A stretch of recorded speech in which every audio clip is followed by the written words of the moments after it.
Well, good day, and welcome to Mental Health and You. I'm your host, Cynthia Timms. The last time I had these guests on, I started off with saying that this is something I wish I had as a kid in my younger days. Maybe something to help me get through the turbulent times, the turmoil, the hard times that not only I, but so many of us are dealing with these days. Depression, anxiety, fear, living in a world that's so uncertain. Today, we're going to talk about that more with the founder and the CEO of Transformation Games, Miss Leslie Robinson. Hey, Cynthia, it's so amazing to be here. And thank you for that introduction that really goes to the heart of why I do this work. I'm grateful to have you say that. Well, you're very welcome, Leslie. But before we really get into it, I also want to introduce my next guest because she's very much a part of this. Absolutely. Miss Celia Brown, peer support advocate and specialist, dedicated peer support worker. I Dedicated. certainly am. Cynthia, so good to be here and to be working with Yes, you. indeed. Thank you so much. Cecilia, when I first was getting in peer support, you were one of my inspirations. So I Really? know this. Yes, indeed. You were on the courses and everything. I knew you even before I knew you. So Uh, be that as it may, thank you so much for being a part of this conversation yet again. Thank you. And thank you for doing mental health in you. It's so good. You're so very welcome. Thank you, ladies. Thank you. So let's get into it. Transformation games. I believe in my preparation for this show, Leslie. I was reading that you have a history, you have a background in social services, as a social worker, as a therapist, as a facilitator, community worker. But Absolutely. transformation games. What is that, by the way? What is that, and why is it so helpful? So it's a company I started. So I spent 35 years in the field in Mm-hmm. many capacities in homeless shelters and prisons and residences for homeless young adults and Yes. homeless shelters for runaway and homeless youth and after school programs in the South Bronx and failing inner city schools and on, as well as my own 30 years in my own therapy, as well as training to be a psychoanalyst. So, Mm-hmm. it struck me that there's nothing for people to come together in compassionate, empathetic, structured ways to have conversations that they need to move them forward, that they need to process what they're going through, that they need to feel understood as well as to understand themselves, and for many other reasons. And it just seemed that being that 90+% of people don't go to therapy or don't feel comfortable, don't have access, don't have resources for it, there shouldn't be this total void of there being anything. So I developed my company to create products that would reach into these very neglected areas, such as prison reentry, gang life, youth mental health, on, and created games that create open, structured spaces, a mixture of very fun things and very deep questions for people to come together and care about each other and listen to each other and speak ways they've never spoken before. Speak in very uncomfortable ways, I must say, but very And necessary comfortable. ways. Yeah. Very necessary games. Miss Brown, Celia, Yes. have you had it? I was one of the games, keeping it real. Yes. You you have you have some relationship to this. Some Yes. I Can you talk worked, about that? Yes. sure. I worked with Leslie for a year, maybe a year and a half, almost 2 years, Mm-hmm. on creating it's called Keep It Real 100. I know Leslie will talk about it more.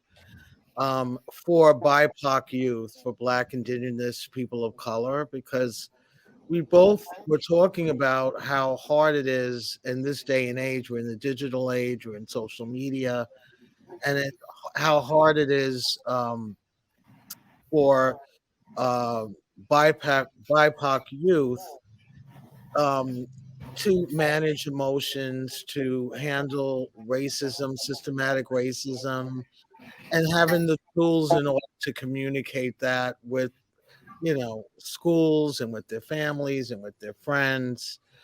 So Leslie has already had created so much with her company, Transformation, that we got together to create this and to really have the voice of BIPOC. So um, I asked my niece and nephews, Kevin, Gibran, Ashley, and Jordan, to be a part of this, to come up with questions for the categories, and it was a really good experience for them. They're also on the website, and they're just amazing. They're amazing young people, I must say, even though they're my family. I'm good to hear. It's good to hear. Miss Leslie, I was and looking over the games, I was noticing that I was reading somewhere that there's like over 375 questions. In which What game? went I think in transformations, the whole concept, it consisted of at least over 375 if I'm reading, if I read it right. Well, the Keep It Real board game has like Yes. 800 questions. Oh, okay. Okay. Really? So Okay. You this, heard that, you're 800. but the Keep It Real 100, the game that Celia and I and her Yes, family yes. created together, has 16 categories, 15 questions in a category. I should know off the top of my head how many that is. Well, 16 times 15. So that's how many are in this game. You can play for a long time. Oh, yes, I read it wrong. Over 700 and something questions. Over 720 questions. That's what I was reading. Okay, I read it wrong. My bad. I'm sorry. Oh, I don't no mean to problem. shortchange you. Yes. No problem. I Well, mean, eventually this will happen. Yeah. what went into, I mean, the development, what went into, like, what questions should I ask? What questions should I keep out? What went and how did that development look like far as the So participants? Celia can answer this too. I mean, Celia took did questions for our mental health, and Gibran and Kevin and Ashley developed questions for different categories, a bunch of different categories. I did some. People vetted each other's questions. There's no quote science to this. I Hmm. mean, we could do years of research, but I haven't needed that for any of my games, and you just are sensitive. And we went over them together, and we had some difficult conversations actually, vetting them out Yeah. and rewording and changing some of them. And so we did the best we could. And we're doing the free beta launch so that we can get feedback from people. Like, if there's anything you really don't like, let us know. So that'll be our testing ground. And Leslie, did you want to put up to show some of the categories? That would probably. I'd love that. Yeah. because that's good, because I want to talk about that. Some of the categories are really intriguing. You can share it with us, Leslie, if you like. Keeping it real, 100. What was the inspiration? But first off, what was the inspiration behind keeping it real, calling it that? Because that's what it is. There's a bunch of videos on the website, keepitrealgame.com, where people talk about that's the perfect name for it, because it Hmm. really helps you and guides you to keep it real about your life and yourself and everybody who's participating, to keep it real. That's how you get value out of it, right?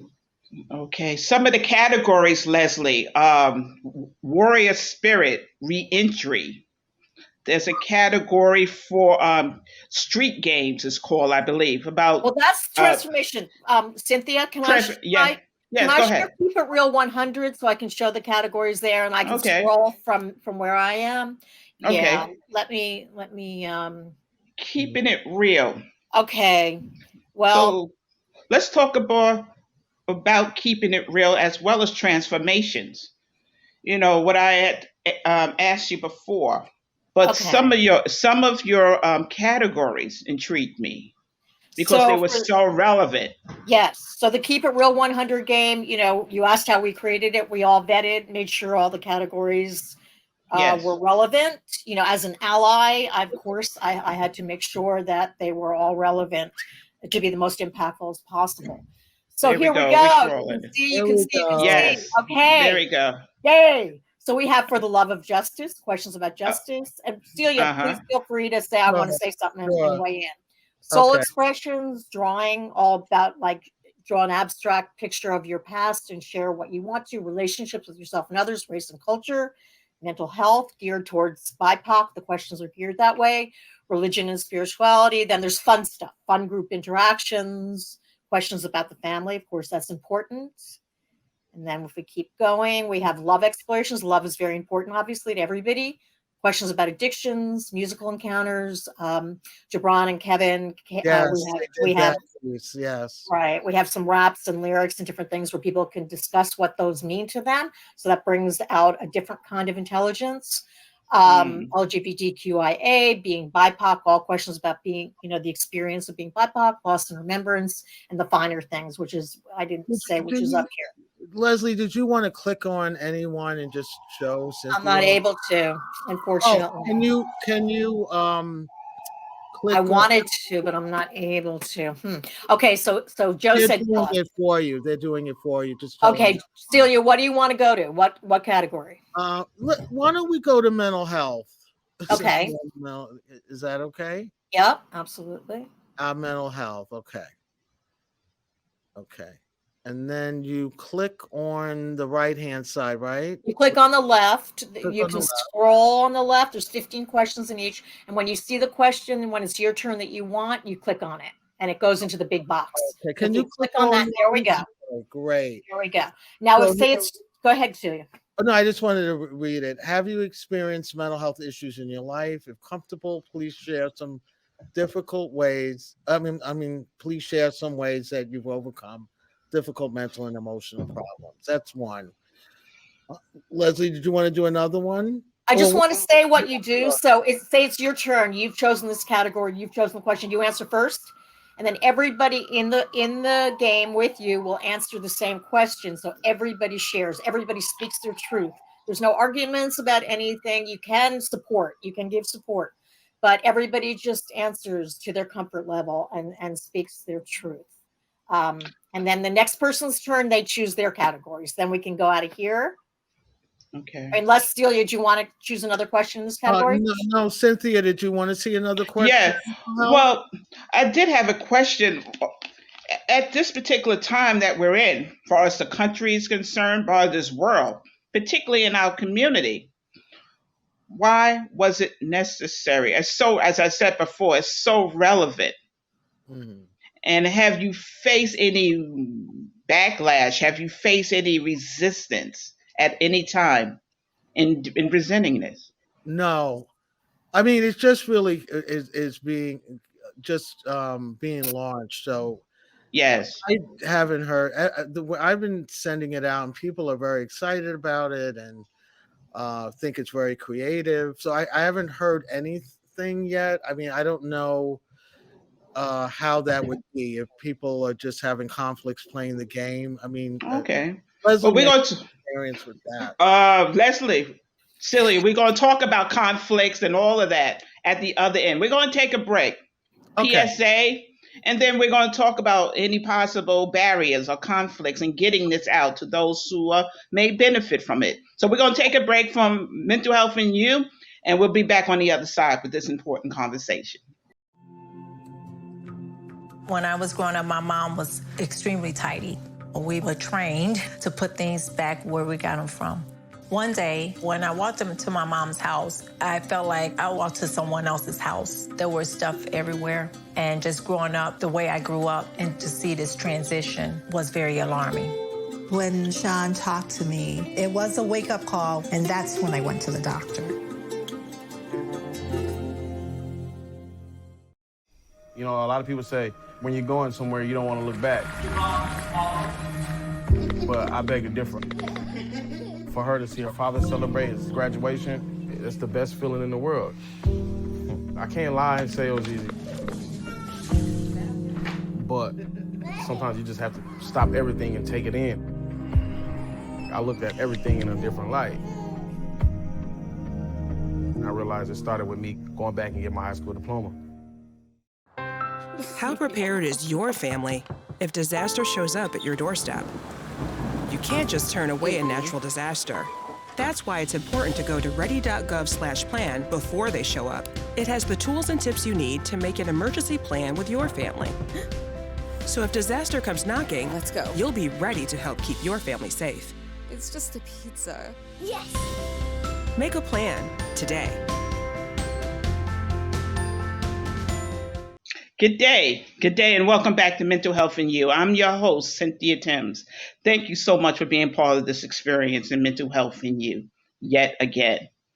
I'm going to bring back my two guests, Leslie Robinson, the founder and CEO of Transformations, and peer support specialist and advocate, Celia Brown. And guys, ladies, as we were going to break, I asked about any maybe conflicts or any barriers in creating this game. Because it's been my experience in peer support, there's always some type of conflict somewhere. Yes, the game is necessary, but not so much maybe in getting it together. But what about presenting it to your targeted audience? And who are your targeted audience, by the way? Thank you. I'll let Leslie answer that. Okay. Feel free to weigh in. It's developed for BIPOC youth first, and then also adults and allies as well. So I'm going to be reaching out to allies as well, and hopefully we can bring us all together a little bit more. I mean, I know we've had this whole justice movement, but there's obviously still a we have a big mountain to climb here. So it's new. We haven't really even launched yet or tried to get it out in the world yet. We will be marketing very much to colleges, and hopefully they can get it out throughout the entire college. Next week, we're going to start reaching out to HBCUs with the bomb threats and everything going on. There's a lot of tension. We're hoping that this can be a healing space for people. And we're working on developing our outreach. There are a lot of large youth organizations, Opportunity Youth. It's going to be free, entirely free the first month at least. And so it's fluid. Right now, we're working on the whole plan of getting it out there. But it is our big pushes for youth as well as for adults and for allies. Celia, do you want to say anything about that? Yeah, I mean, I think what we're looking at is the society in a way it has been for the last couple of years. So there's a lot of systematic racism and a lot of police violence against BIPOC youth. So we're looking out, but when we look in, we're really trying to create a game that promotes love and understanding and mutual support. So that's what the game is about. Like Leslie said, we don't really know until it gets launched, but we took careful time in each of the questions. And a lot of this was based on our own experiences, like my niece and nephews, how they view the world and how they see, music and mental health and race and culture and most all of the categories that were shown earlier. Wow, that sounds good. It's ambitious, but it's necessary. It's been my experience in peer support and mental health advocacy the past few years that I've been in it, that there's a lot of resistance. Yeah. There's a lot of conflict, systematic racism. I'm glad you brought that up, Cecilia, because that plays a part in how just the system. We can play games, we can talk. But I think this is necessary because maybe, as Leslie, as you say in your website, and you've also said it in the show, it creates a conversation, an uncomfortable conversation, but it creates and it starts a conversation that's much needed.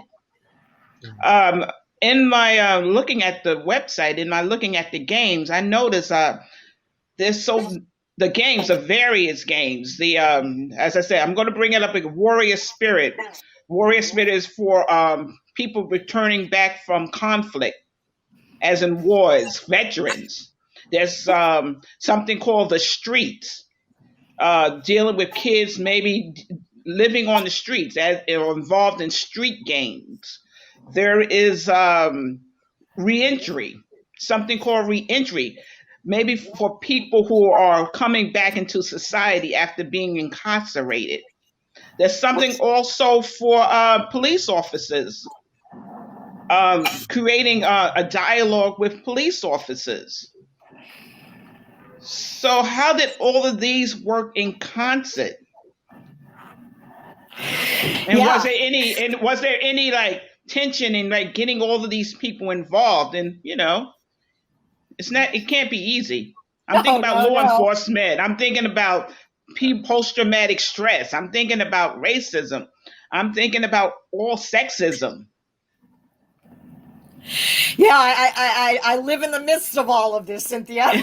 Yes. Well, welcome to the club. Welcome to peer support. Welcome to peer support. Welcome to peer support.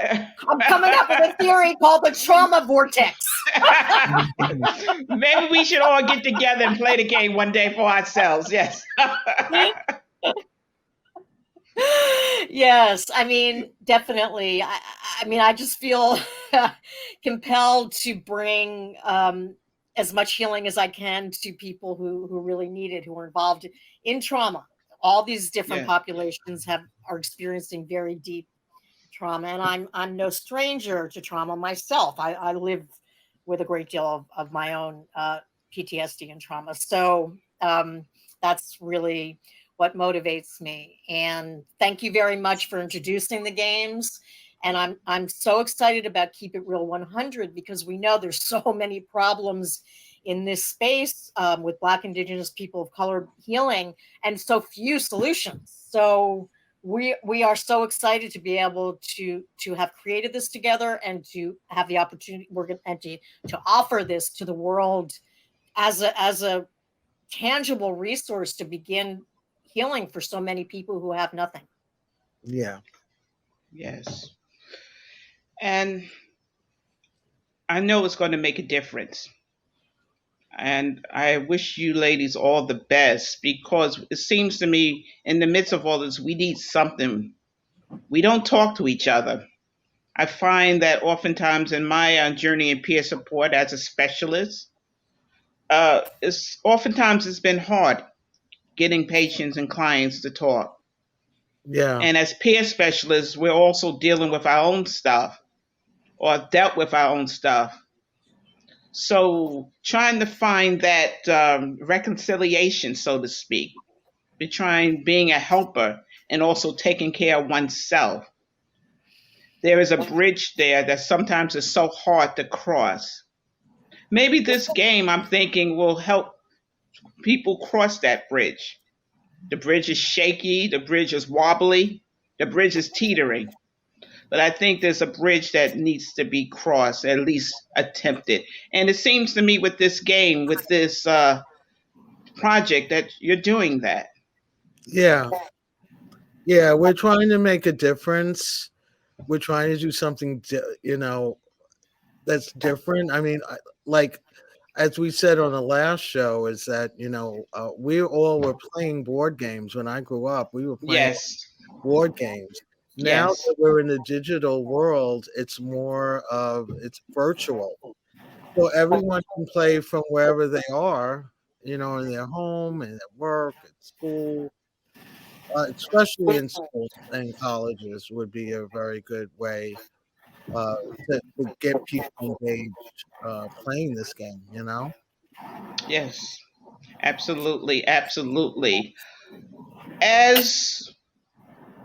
What is your hope as we start to wrap up in a few minutes? And I want to give a big thank you to Bronxnet and the staff and all the viewers who continue to watch Mental Health in You, and those in the future who will be watching Mental Health in You. Seeing going forward, what is your hope? What is your hope? The game. Do you have any other projects as far as games you want to add? Or maybe something that you wanted to add that you just didn't get an opportunity. Any other targets? Any other populations? Any other that you wanted maybe to put in, but you just didn't have the time? If people go to healgames.love, there's 10 free mini games. There's a ton of other games on there, for healthcare workers, and then a lot of the ones you talked about, there are mini games of those on that free site, healgames.love. I might be have a contract to do a game for foster families. So I worked as a foster care consultant for 20 years. I'm really hoping to do that, to heal, both to help the children heal their trauma and the foster families. So Okay, awesome. Next, yeah. Celia, what's your hope for Keep It Real 100? Well, I'm hoping that more people will see the game, be able to play it. Hopefully it'll happen in schools. Like, we have a lot of turmoil that's happening with critical race theory, not to get totally involved with it right now, but I think this would be healing for everyone, for educators, for students, BIPOC and non-BIPOC students, everybody working together to really kind of understand how we can heal together, how we can strengthen ourselves in the world. So that would be my hope. And I'm hoping that, people that I know, especially in peer support, that they can also play the game as well. And this could be used with other, mental health professionals, peer supporters, peer specialists. Could be something that they could also use as well.